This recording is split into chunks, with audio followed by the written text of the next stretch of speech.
Donc, Oui, merci encore une fois donc, aux organisateurs. J'ai laissé la date du 17 mars, mais c'est pas grave. Pour leur invitation donc, à cette journée consacrée au risque. Donc, comme me l'a demandé Thomas, je vais faire un petit exposé qui se veut plutôt introductif et vous montrer comment et pourquoi la modélisation par les processus ponctuels se révèle être une approche intéressante pour l'évaluation du risque. Alors, certains transparents formaliseront mathématiquement mes propos, mais je ne rentrerai jamais vraiment dans le détail de cette formalisation, simplement pour que la présentation reste accessible au plus grand nombre d'entre vous. Donc, dans la suite, je vais considérer aussi bien des processus spatiaux que des processus spatio-temporels, c'est-à-dire des processus stochastiques qui dirigent à la fois la position et le temps associés à des points qu'on appelle en fait événements. Donc, les distributions spatiales et temporelles de ces événements sont aléatoires, mais c'est aussi le cas pour le nombre de ces événements. On va désigner par pattern la réalisation d'un processus ponctuel, c'est-à-dire une collection d'événements XI, où SI désignera la position et TI le temps d'occurrence associé au IM événement. Phi, de façon générale, va désigner un processus ponctuel, qu'il soit spatial ou spatio-temporel. Phi NDW, sa restriction à une région d'étude, qu'elle soit spatiale ou spatio-temporelle, encore une fois. Et phi entre parenthèses B désigne, lui, le nombre de points du processus dans un ensemble B. Alors, je vais commencer par vous présenter quelques exemples de processus ponctuels, en particulier dans les domaines de l'épidémiologie et de l'environnement, donc exemples que je vais utiliser tout au long de ma présentation. Et nous verrons ensuite, à travers ces exemples, comment on va aborder des questions autour de la variation spatio-temporelle du risque, du clustering, c'est-à-dire lorsque les événements ont une tendance surprenante à être groupés, et de la prédiction du risque, en particulier grâce à la modélisation, qu'elle soit paramétrique ou non paramétrique. Alors, le premier exemple concerne les cas de campylobactériose. Alors, bon, la campylobactériose, tout le monde ne sait pas, mais c'est une sorte de gastroentérite, mais bien plus sévère que celle que nous connaissons. Ici, elle a été observée entre 2000 et 2002 dans un comté d'Angleterre. Alors, on a des données qui sont ponctuelles, qui varient dans l'espace et dans le temps. Les événements correspondent en fait à la localisation des cas et aussi aux dates de prélèvement des isolats qui ont été utilisés pour identifier les organismes qui sont responsables de la maladie. Mais je n'aborde pas l'aspect génétique ici. Donc, nous connaissons aussi la densité de population dans la région d'étude. Et on peut aussi s'intéresser à une région particulière qui est la zone urbaine de Preston, ici en bleu. La figure de droite illustre les cas qui ont été recensés durant ces 3 années d'études. Et face à de telles données, on peut assez légitimement se demander est-ce que la distribution spatiale des cas reflète celle de la population à risque? Est-ce qu'elle varie au cours du temps?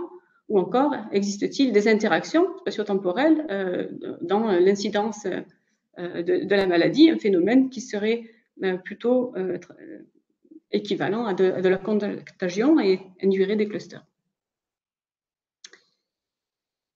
Le deuxième exemple concerne les feux de forêt dans le pourtour méditerranéen. Donc ici, à chaque événement sont associés la localisation et la date de départ de feu. Alors, la cartographie des zones à surveiller est souvent utile pour les décideurs, qu'il s'agisse de politique ou d'aménageurs du territoire, mais aussi pour les acteurs de la prévention de la lutte contre les feux de forêt. Et pour accéder à de telles cartes, on peut avoir recours à de la prédiction via la modélisation. Alors, il est du coup assez important d'avoir des modèles qui prennent en compte toute la complexité du phénomène, à la fois en termes de structure de dépendance spatio-temporelle multiple. On peut avoir de l'agrégation spatiale liée à de l'environnement, mais aussi d'inhibition qui peut être due à l'historique des feux. On peut avoir des influences aussi de facteurs exogènes liés au climat, par exemple. Alors, ces modèles vont permettre de prédire la densité de feu et d'estimer spatialement la vulnérabilité, c'est-à-dire la sensibilité du milieu de l'aléa de l'incendie pour des populations, par exemple, ou des zones naturelles. Enfin, le troisième exemple concerne les tremblements de terre au niveau de la plaque IGN. Donc, ils sont essentiellement dus à des mouvements de compression entre les plaques eurasiennes et africaines. Alors ici, la figure de droite représente simplement les tremblements de terre d'une magnitude supérieure à 4 qui ont été enregistrés entre 2004 et 2015. On observe, vous voyez bien, une distribution spatiale qui est relativement hétérogène et on peut chercher à comprendre pourquoi certaines régions sont plus propices que d'autres. Alors, évaluer l'aléa sismique nécessite en fait un réseau de surveillance qui est fiable et une couverture suffisante. Ici, la carte en bas à gauche représente une mesure de fiabilité du réseau qui a été utilisé pour les enregistrements et montre en particulier que dans certaines zones, comme ici vers la Turquie, eh bien, l'absence d'enregistrement n'est peut-être pas due à l'absence de séisme, mais à un réseau qui est insuffisant ou qui est peu fiable. Se pose alors la question de cartographier l'activité sismique dans les zones où l'observation est justement peu fiable ou carrément lorsque la zone n'est pas couverte par le réseau, afin d'accéder toujours, l'idée c'est toujours ça, d'accéder à une carte pertinente où la sismicité est particulièrement élevée. Alors, la plupart des questions précédentes peuvent être reformulées sous la forme d'hypothèses à tester sur les propriétés du processus ponctuel sous-jacent. Toutes les questions autour des variations de la densité de points dans l'espace ou dans le temps se rapportent en général au moment d'ordre 1 du processus. Les questions qui réfèrent à de l'interaction entre les événements se rapportent plutôt au moment d'ordre 2 du processus. Donc, ces interactions vont traduire différents patterns en fait, dans le processus. On peut avoir des patterns qui sont ici réguliers, souvent synonymes en fait, de répulsion ou de compétition entre les événements, ou au contraire, plutôt clusterisés lorsqu'il y a de l'attraction ou de la coopération entre les points. Il y a, si je puis dire, une position neutre qui est la position complètement aléatoire, dans auquel cas il n'y a pas d'interaction entre les différents événements.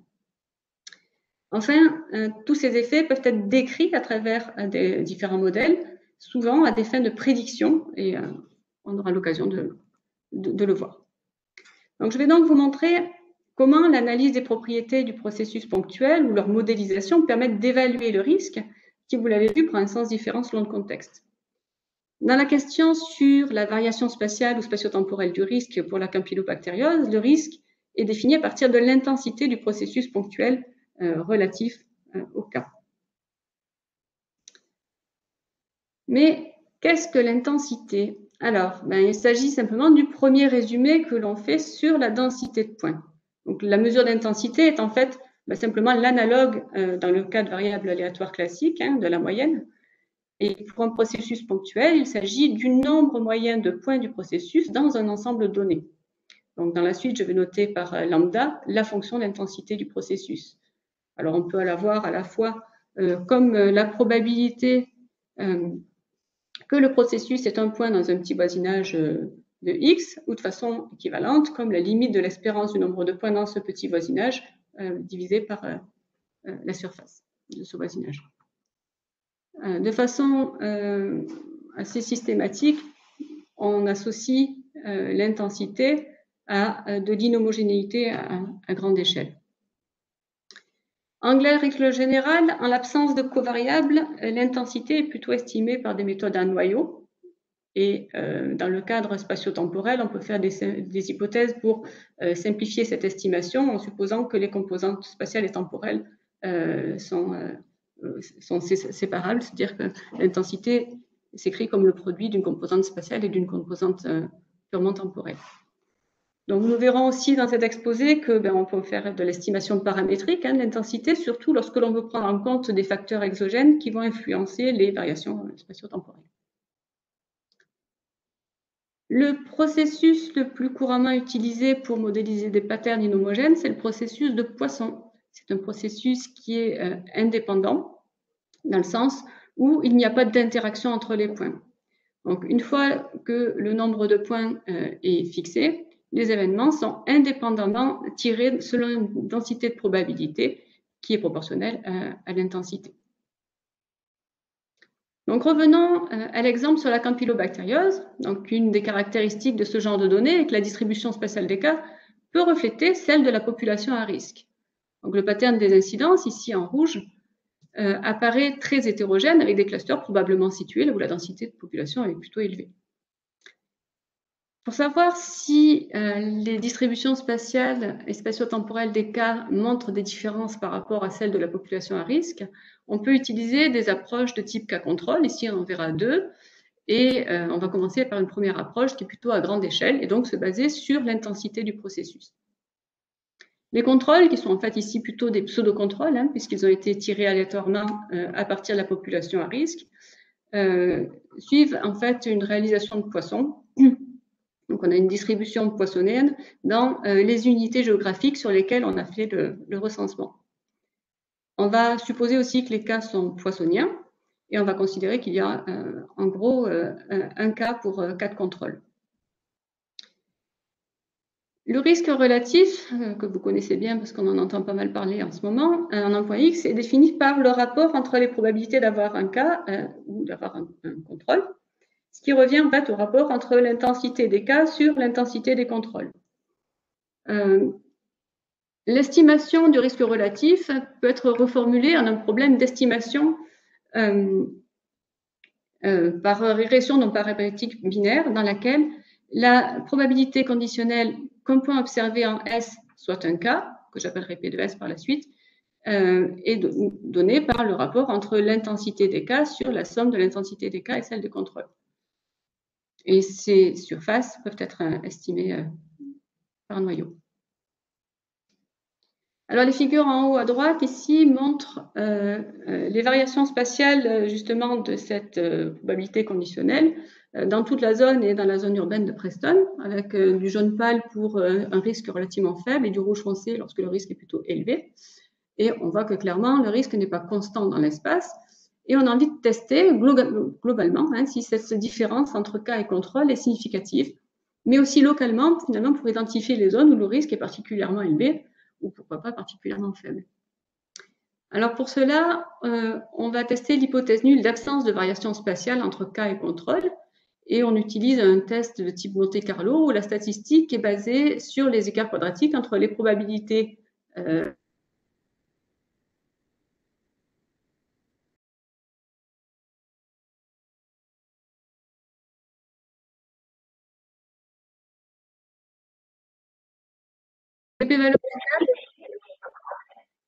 les p-valeurs locales sont représentées sur les figures en bas à droite. Donc, les courbes de niveau correspondent, je ne sais pas si vous les voyez bien, en fait, ici, les courbes vertes à 0,025 et 0,975.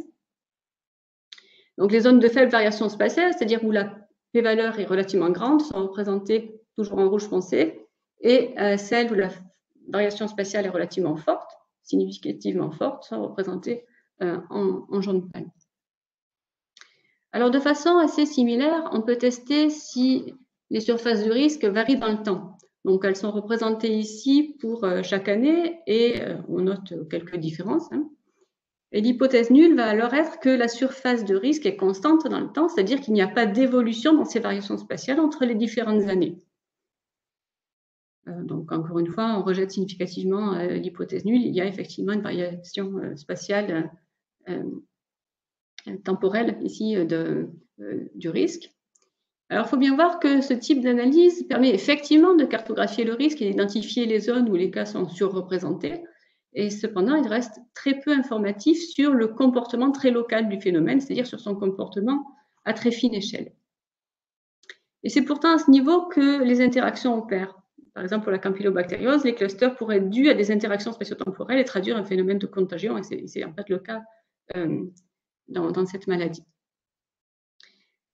La corrélation, ou plus généralement la covariance, vous le savez, est un outil classique en stats qui est défini à partir des moments d'ordre 2 et qui permet de mesurer les dépendances. En processus ponctuel, les moments d'ordre 2 sont liés au comptage de couples de points ou de façon équivalente aux probabilités d'observer un point du processus conditionnellement à la présence d'un autre.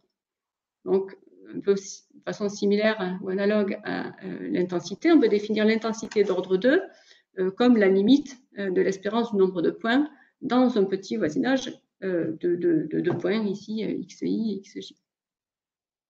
On ne travaille jamais directement à partir de cette intensité d'ordre 2, mais plutôt à partir de ce qu'on appelle la fonction de corrélation de paire, qui caractérise la probabilité de présence d'un événement conditionnellement à l'existence d'un autre. Alors en pratique, donc c'est l'intensité d'ordre 2 simplement normalisée par le produit des densités, des intensités. C'est une quantité qui peut être difficile à estimer, donc on va faire certaines hypothèses pour y accéder. Donc les deux hypothèses les plus courantes, vous les connaissez bien, ce sont la stationnarité du processus, c'est-à-dire qu'on considère que ses propriétés sont invariantes par translation, et l'isotropie, auquel cas les propriétés sont invariantes par rotation.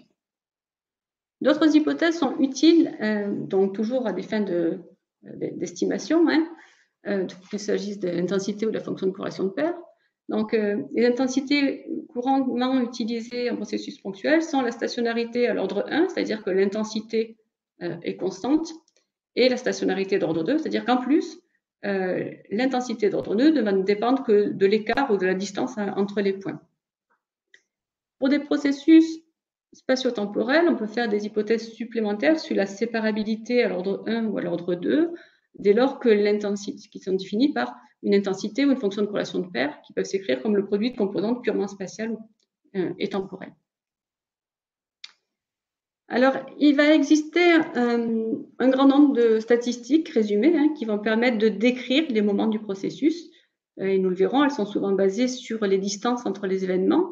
Alors, je ne vais pas rentrer forcément ici dans le détail de leur définition, de leur interprétation, mais j'en donnerai simplement le principe général. Donc, la première, nous l'avons déjà vu, c'est l'intensité, qui donne une information plutôt globale sur le processus, mais elle va intervenir dans d'autres statistiques résumées, par exemple, dans la fonction de corrélation de paire.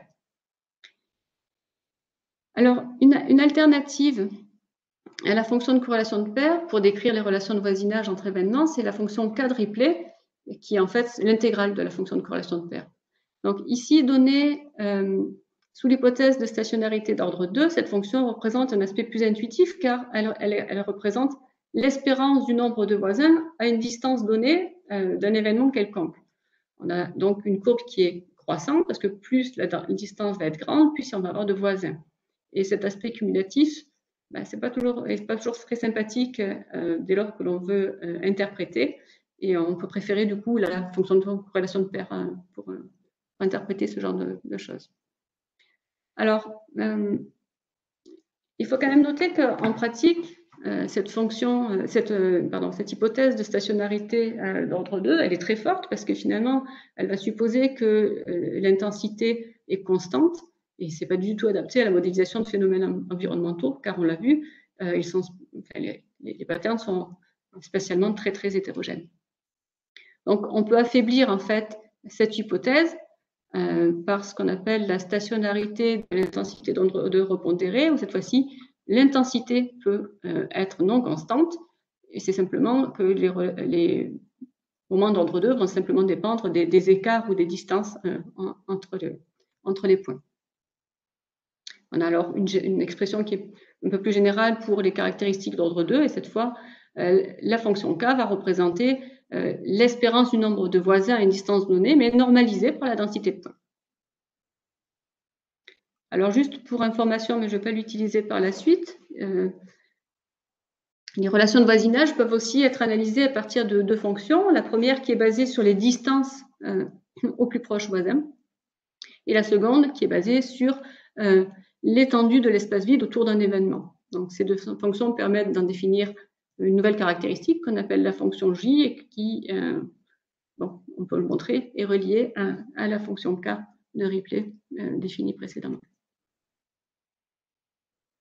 Alors, toutes ces caractéristiques peuvent être utilisées comme statistiques de test sur la structure du processus. Et pour cela, on utilise souvent le comportement poissonien, c'est-à-dire purement aléatoire et sans interaction, comme référence.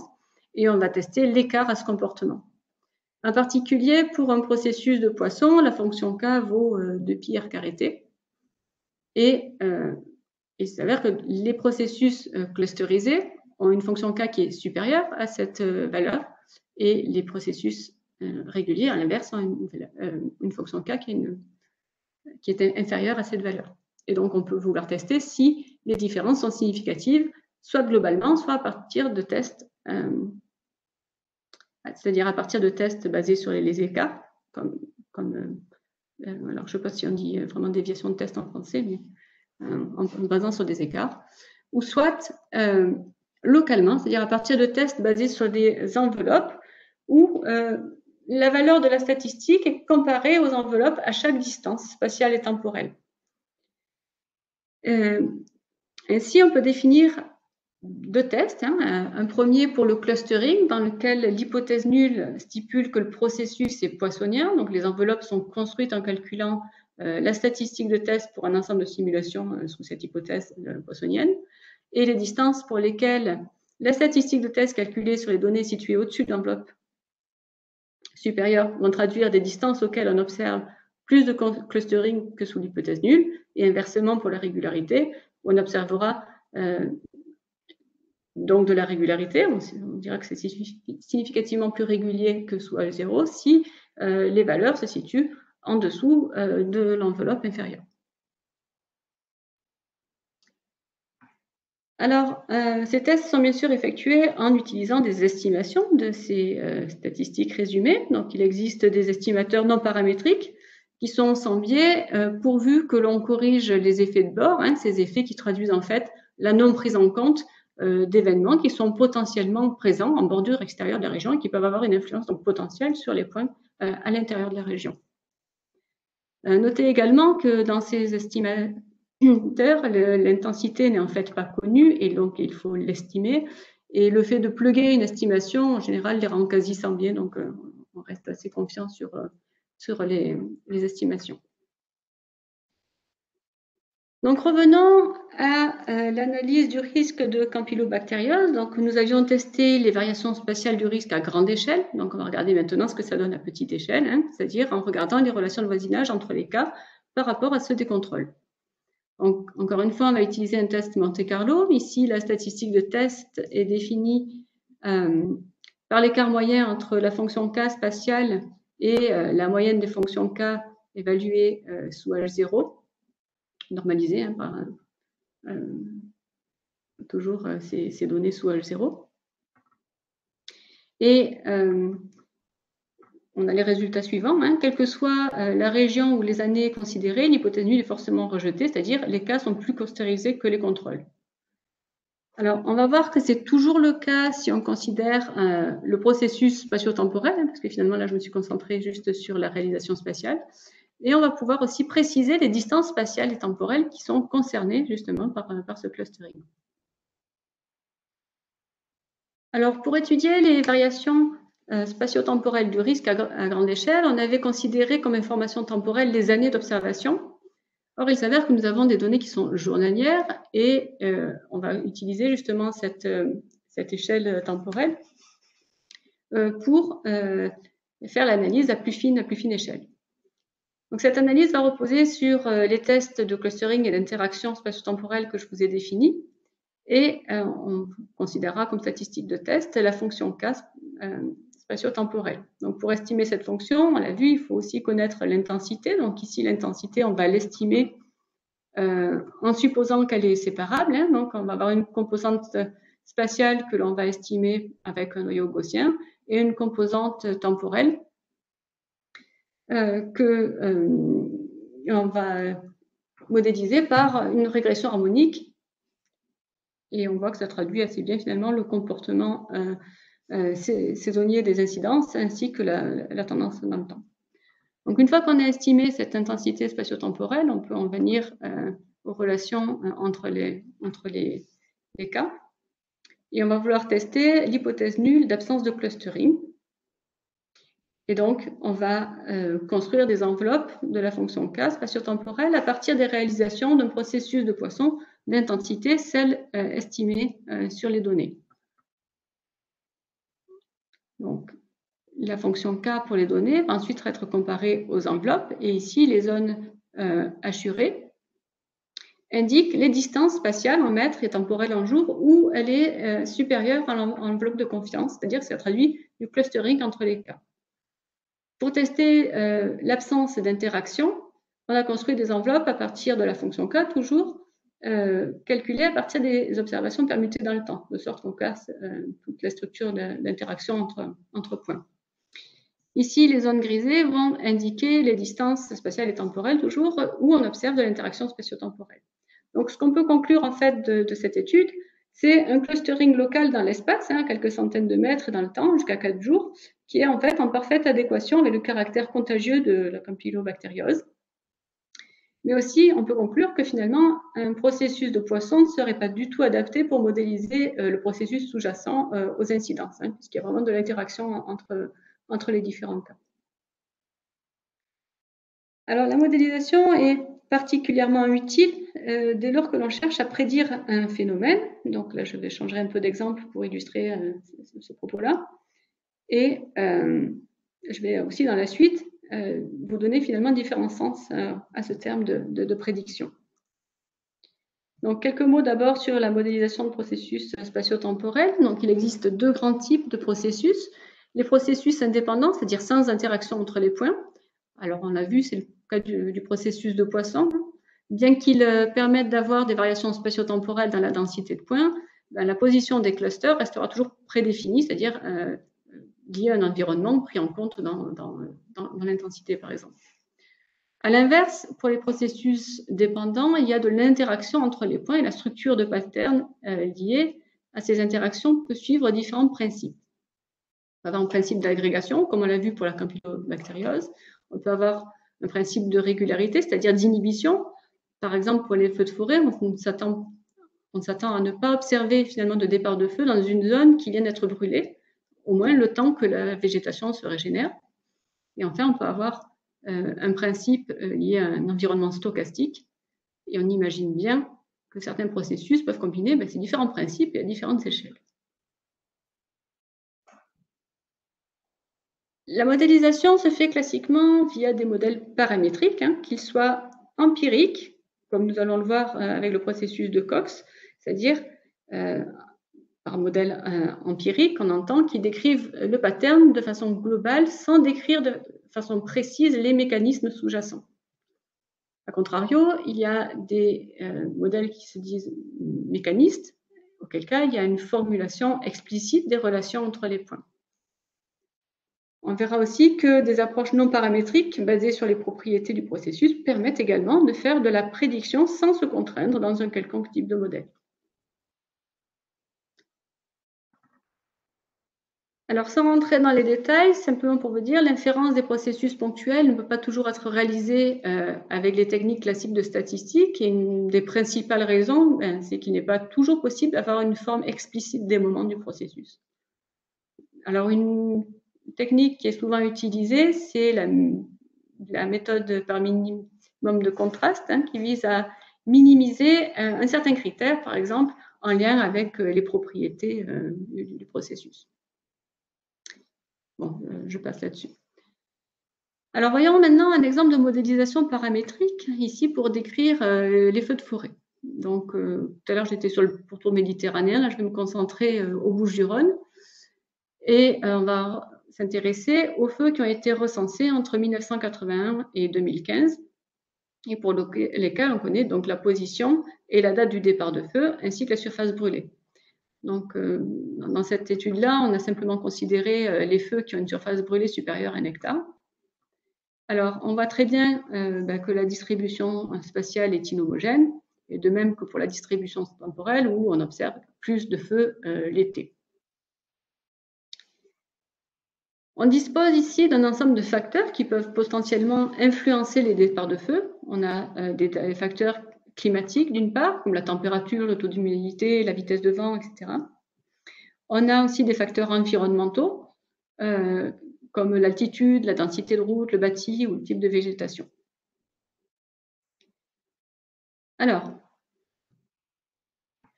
peut-être pas tout décrire là, mais pour l'essentiel, on a considéré en fait une intensité spatio-temporelle qui est séparable, d'accord, et on va essayer d'incorporer différents effets spatiaux et temporels. Donc, on a essayé en fait 4 modèles d'intensité. Donc, les modèles ABCD ainsi nommés dans le tableau. Et on a ensuite cherché à tester le clustering et l'interaction spatio-temporelle à partir de la fonction K calculée pour les données et pour un certain nombre de réalisations sous l'hypothèse nulle, l'absence de clustering ou d'interaction comme précédemment, en utilisant les différents modèles d'intensité. Donc, pour faire court, on voit qu'avec les modèles A, C et D, il existe une structure résiduelle. On a du clustering essentiellement en jaune là, donc pour le modèle A. On a beaucoup d'interactions pour le modèle C, c'est-à-dire qu'il reste de l'interaction à prendre en compte. Ça veut dire qu'il reste du clustering à prendre en compte. On peut avoir la combinaison de ces deux effets encore à prendre en compte, ce qui est le cas si on considère simplement une estimation par noyau de l'intensité. Et donc, on a envie plutôt de considérer le modèle B, là, pour l'intensité, parce que finalement, c'est le modèle qui conduit à la plus faible structure résiduelle. Alors, ce modèle prend en compte des variables qui sont des variables climatiques, qui sont liées à la température ou aux précipitations dans les semaines précédant le feu, mais qui sont aussi liées à l'occupation du sol. Alors, je ne vais pas rentrer dans le détail de toutes les covariables, mais aussi qui sont liées à l'historique des feux. C'est-à-dire qu'on va prendre en compte le fait qu'on ne puisse pas avoir retrouvé un feu au même endroit les années qui suivent l'observation justement du feu.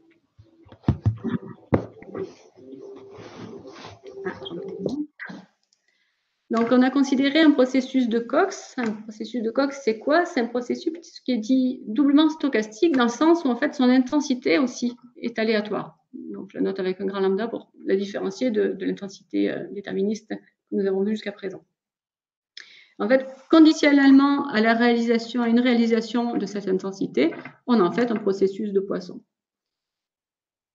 Et toute la structure de dépendance du coup spatio-temporel va provenir du coup de cette intensité. Je passe très vite sur l'inférence, mais les paramètres du modèle ont été estimés avec INLA. Merci Thomas. Et on a pu mettre en évidence les facteurs qui sont influençants sur les départs de feu. Donc là encore, je ne rentre pas dans les détails, mais on imagine bien qu'un été chaud et sec est plus favorable à un départ de feu que l'inverse, que certains types de végétation sont plus propices aussi à des départs de feu, etc. Alors, on peut utiliser ce modèle à des fins de prédiction. Ici, la figure représente, par exemple, la longue intensité prédite pour l'année 2016 à partir de l'historique des feux jusqu'à 2015. Sur cette carte d'intensité, on a superposé l'observation des feux obtenus en 2016, juste pour voir finalement si on ne s'était pas trop trompé. Et on est plutôt satisfait de voir que les feux ont eu lieu dans les zones où l'intensité est relativement forte.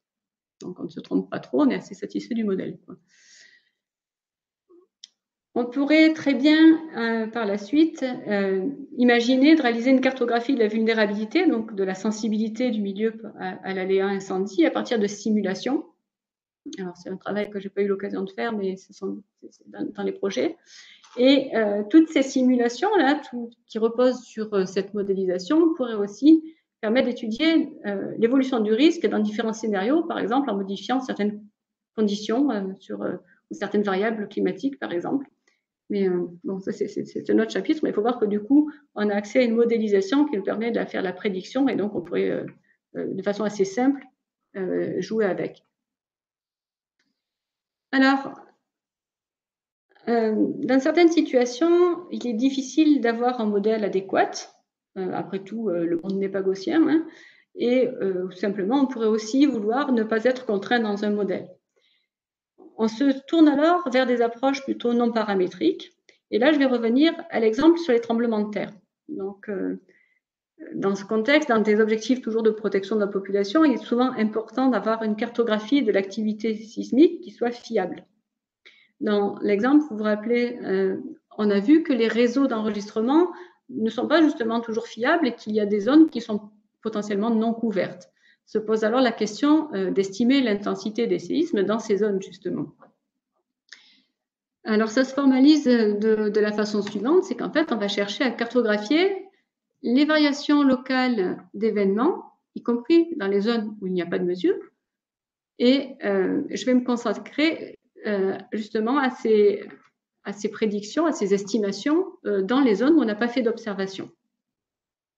Donc, je vais appeler intensité locale l'intensité du processus conditionnelle à sa réalisation dans une fenêtre donnée que j'appellerai WOPS. Donc, on va prédire cette intensité locale comme on le fait simplement en géostatistique pour une variable continue, c'est-à-dire en définissant le meilleur prédicteur linéaire sans biais. Alors, dans notre cas, c'est quoi? Donc, on va chercher un prédicteur de l'intensité conditionnelle en un point x0 qui n'est pas dans notre fenêtre d'observation, qui soit défini comme une combinaison linéaire de la réalisation du processus. Et dans cette combinaison linéaire, on a des poids qui sont des fonctions de poids doublées que l'on va devoir déterminer. On veut que ce prédicteur soit sans biais, donc ça va nous mener simplement à une contrainte sur les poids. Et on veut que ce prédicteur soit le meilleur dans le sens où il va minimiser la variance de l'erreur de prédiction sous la contrainte sur les poids.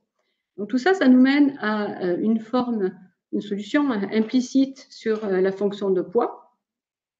Alors, ce n'est pas tant pour son expression que je vous le montre, mais c'est simplement pour vous montrer, et c'est ça qui est intéressant, c'est que cette fonction de poids va dépendre des propriétés du processus. On retrouve ici l'intensité, on retrouve ici la fonction de corrélation de paire. Alors, pour faire la prédiction, on va devoir estimer justement ces quantités, l'intensité, la fonction de corrélation de paire. Donc ici, on a considéré que l'intensité dépendait de différents facteurs, en particulier de la distance aux plaques, de la distance à la faille la plus proche ou au volcan le plus proche. Et on a donné une forme paramétrique ici pour la fonction de corrélation de paire. Donc tout ça plugué dans notre fonction de poids, on peut avoir la prédiction. Donc j'ai représenté à gauche les séismes et la zone dans laquelle on n'a pas eu où on a une couverture qui n'est pas fiable et donc des enregistrements qui ne sont pas fiables. Donc on va considérer qu'il n'y a pas d'observation, mais on va vouloir quand même prédire la densité de séisme dans cette zone. La carte ici à droite représente la superposition de l'estimation à noyau des tremblements de terre dans toute la zone d'observation et sur laquelle on a superposé, donc dans la zone de prédiction, notre prédiction justement. Donc ici, pour qu'on voit un petit peu mieux les choses, j'ai représenté la longue intensité. Et on voit clairement que même si on n'a rien observé, on est capable de dire quelque chose, même si on n'a pas un modèle derrière. D'accord ? On s'est juste basé sur les propriétés du processus pour faire notre prédiction. Alors, ce qui est en particulier intéressant de voir, c'est que on voit que notre prédiction n'est pas constante dans l'espace, qu'elle respecte la structure du processus. Ici, par exemple, on a un cluster, et l'intensité, du coup, est prolongée à l'intérieur de la zone de prédiction. Donc, on est plutôt quelque part satisfait de cette prédiction. Et contrairement, par exemple, à une estimation ici par noyau, où lorsqu'il n'y a pas d'observation, on a quelque chose qui est nul, nous, on aura plutôt tendance, lorsqu'on est un peu trop loin ou qu'on n'a pas suffisamment d'informations sur le processus à ces distances-là, à donner une valeur moyenne pour l'intensité. Alors, je ne sais pas trop quelle heure il est. Bon, je vais peut-être... Bon, c'est tout un chapitre aussi et je pourrais en parler trop longtemps, je préfère arrêter en fait. Donc, simplement le mot de la fin. Donc, pour vous dire que lorsque le risque ou la vulnérabilité est associé, on peut associer une densité, la présence d'événements ou les relations entre plusieurs événements, eh bien, les processus ponctuels peuvent proposer un cadre méthodologique qui permet justement de l'évaluer, de le cartographier ou de le modéliser. Donc, j'espère que vous en êtes convaincus avec cette présentation. Voilà, merci. Bon, merci beaucoup, Edith. Donc, je pense que nous avons appris beaucoup sur les processus ponctuels. Est-ce qu'il y a des questions?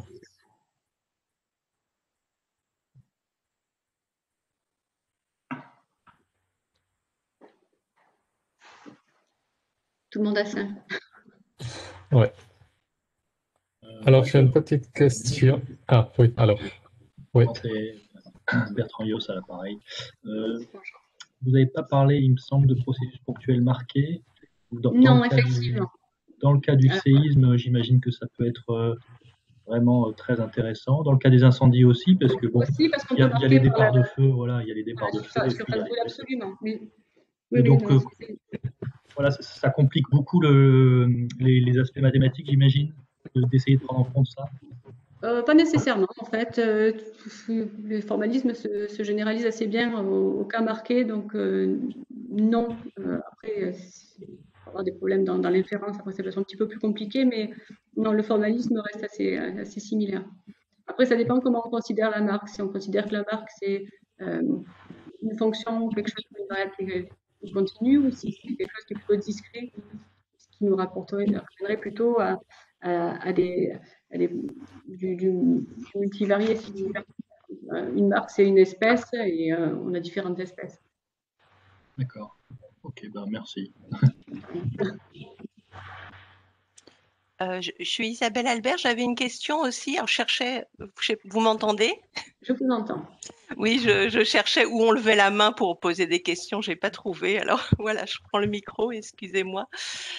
Oui, alors je voulais revenir un peu sur la campylobactériose parce que c'est une maladie que j'ai beaucoup étudiée dans les risques alimentaires et c'est vraiment la première fois que j'entends dire que c'est une maladie contagieuse. Pour moi, c'était une infection bactérienne liée à de l'alimentation, donc pas contagieuse.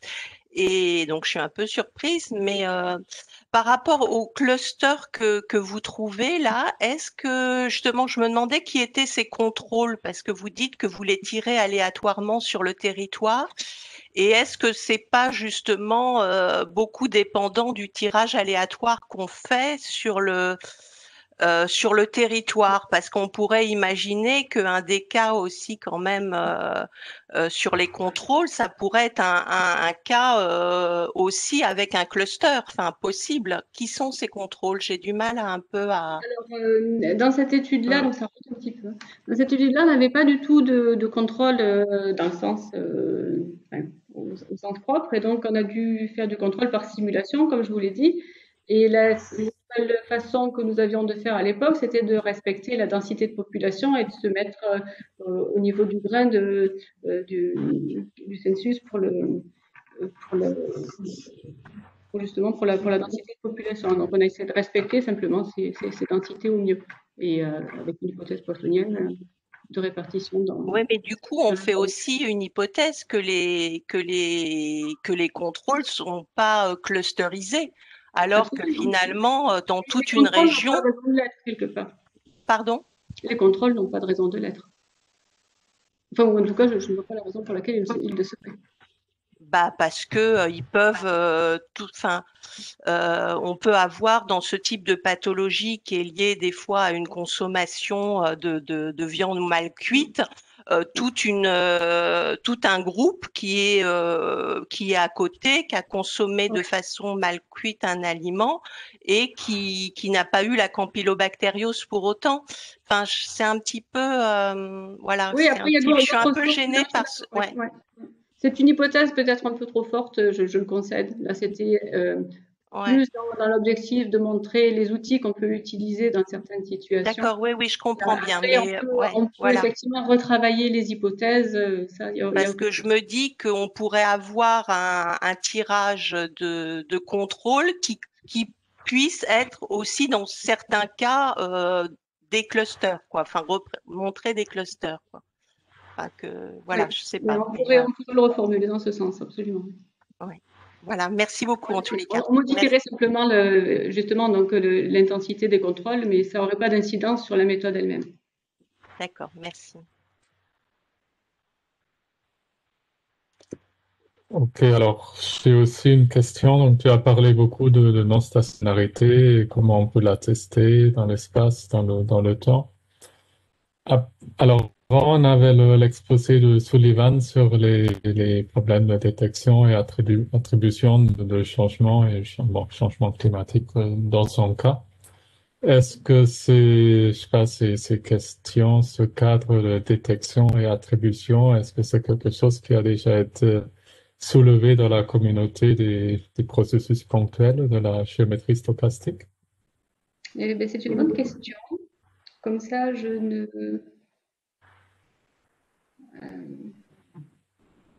suis pas certaine. Je ne sais pas, je ne saurais pas répondre. Je ne peux pas dire de bêtises, je ne peux pas dire oui ou non, je ne le sais pas. Ouais, en tout cas, je trouve que ça peut aussi être une question intéressante.